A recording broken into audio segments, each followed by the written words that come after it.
Hello everybody, hi, this is Ray Lopez coming to you from beautiful Orlando, Florida. We're going to be talking today about what's going on in the real estate market in Orlando, July 2024.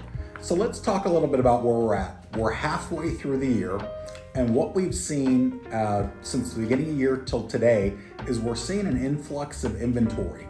And when we look at our inventory, and that's part of the equation to Economics 101, supply, inventory, and demand. So what we're looking at is we're looking at inventory getting all the way up to about 11,158 homes. That's almost double what it was a year ago, okay?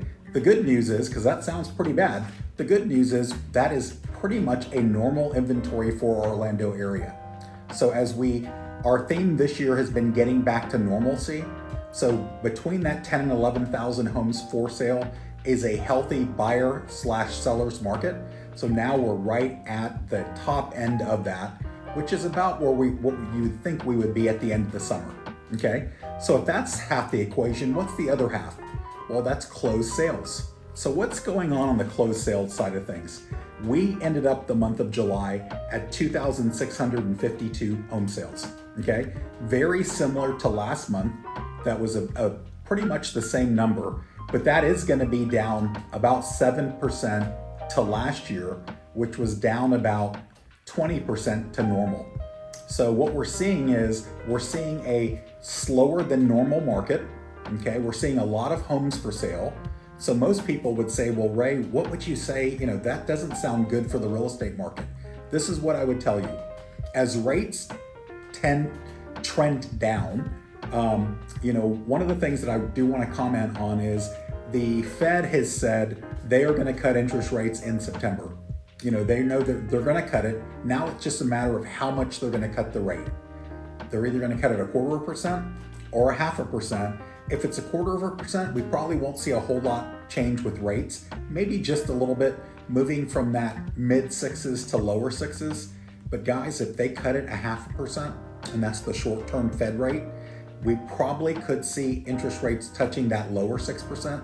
And what that's going to mean for the real estate market is that's going to mean a lot of people that haven't been in the market, if we touch 6% and or get under 6% in the next couple of months, these are the numbers that are pretty staggering.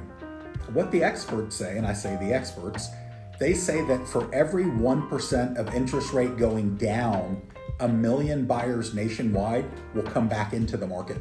Guys, that's a staggering number.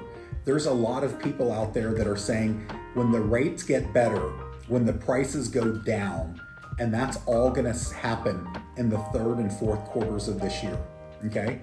So I'm projecting, me personally, that we're going to have a better third and fourth quarter this year than we had last year, and that's all due to rates going into the low sixes, maybe even the high fives by the end of the year.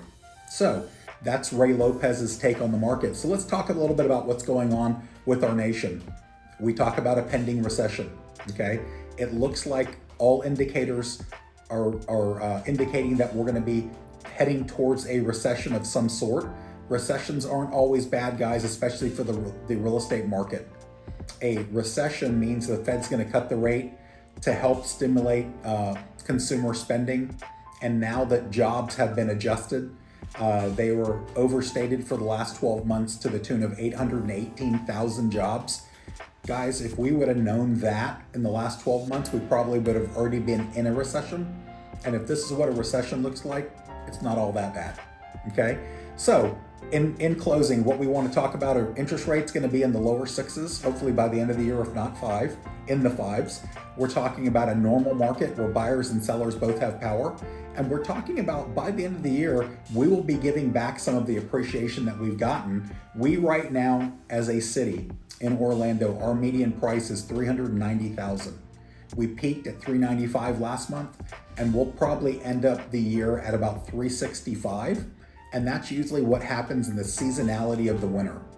So that's what our numbers look like in July of 2024. And remember, guys, if you like this information and you want more of it month after month, please, if you could hit the like button, you can subscribe, and we would always encourage your comments so we can get some good banter going back and forth. Have a wonderful day, and see you next month.